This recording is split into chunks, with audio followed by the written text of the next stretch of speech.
This is a inspirational video for the Snedmeister, the Snedinator, the Snedwick von Mikowski.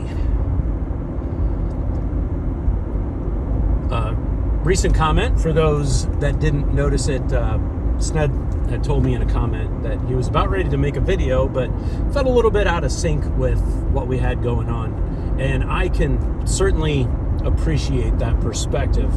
I wonder sometimes, as a couple of us are able to rapidly reply to each other, it concerns me sometimes if another one of our friends on here would have something to bring to the conversation, but they feel like sort of left behind, for lack of a better term, and it's sort of easy to watch the other people do the thing and not be involved.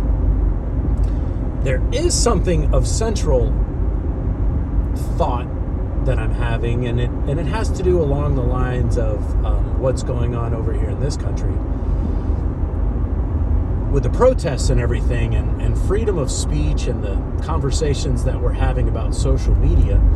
You being in England, is there truth to people being prosecuted for their posts on social media? I've heard reports, and my source, embarrassingly enough, is the Joe Rogan Experience, about how something like 1,500 people have been arrested for social media posts, how one particular woman that said something that was perceived as racist, like criticizing immigrant groups, got her 36 months in jail, something like that. Curious, one, are these things true? Two, what your opinions are of them? And three, blink 4 times if you can't say anything.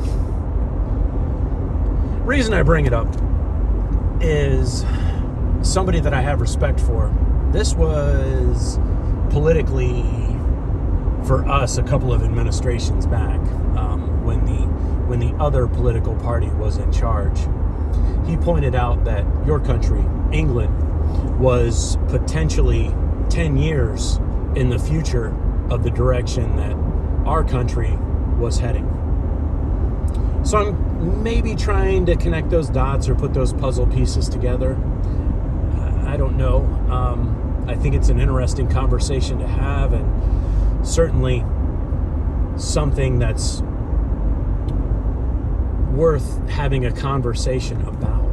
You know, we had Twitter being sold, and you know, some of these forums that work as our sounding boards are private entities. So in our country, in America, First Amendment has to do more with criticism of the government in a government and public forum, and not a private type enterprise or a private sort of a setting.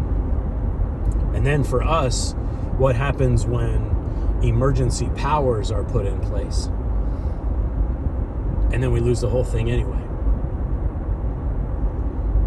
I don't necessarily think that there's some way to truly avoid it, and the whole thing is most likely mental masturbation. But if there's anybody that I'd want to have a mental circle jerk with, it's y'all. So I don't know. Hit it up. Let me know.